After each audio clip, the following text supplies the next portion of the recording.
Hi, welcome back to the channel. I'm Steve, your host, and here's another episode of Sunday Side Build with TASCA's M4A1. It's a good looking kit. It's starting to come together. I've got the tracks on, a number of turret details on. Take a look at the video, see where we're at. Thanks for stopping by. All right then.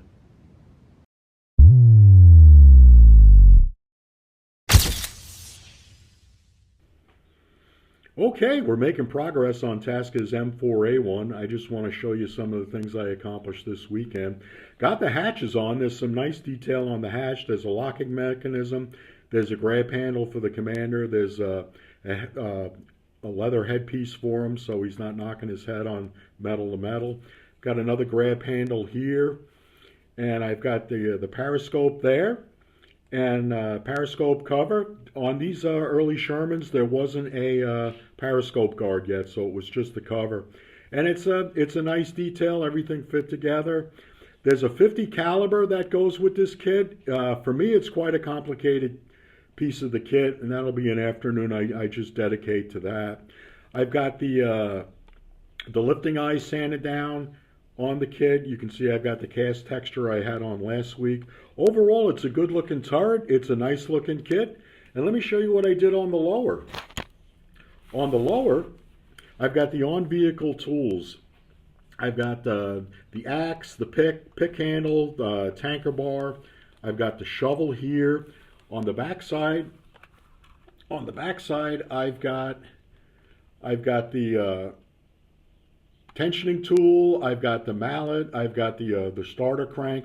You just need to be careful. There's a diagram in the instructions on how these go on because they aren't positive locations for them. So you just kind of have to eyeball it, and really you eyeball it off the there's a hole there for the inertial starter. But now the other thing is the tools. Tools are a bit delicate, so just be careful how you clean them up. You don't want to snap them off. I've got some photo etch I've got to put on in the back. I've got to make some grab handles here. One of the things I did was I installed the running gear, and I had to put the idler on to do that, and I've got him glued in place. I think I've got the tension right because these are live tracks. There's no sag on them. The American tracks didn't have sag with them unless they were the T66 or the all-metal tracks. As you can see with the movable road wheels or the workable suspension, it pulls them up. What I'm going to end up doing is gluing these guys down because it won't look right, and the vehicle itself isn't heavy enough to get the squat right on it. But overall, it's a good-looking kit. I've enjoyed building it. It's a bit more detailed than a Tamiya kit, and nothing goes together like a Tamiya Sherman. But Tamiya has cut a few corners, especially in the hatch areas and the gun tube, where this kit really delivers. There's a lot of nice detail on this. I've got the figure. I've got him primed in olive drab, so you really can't see that he's primed.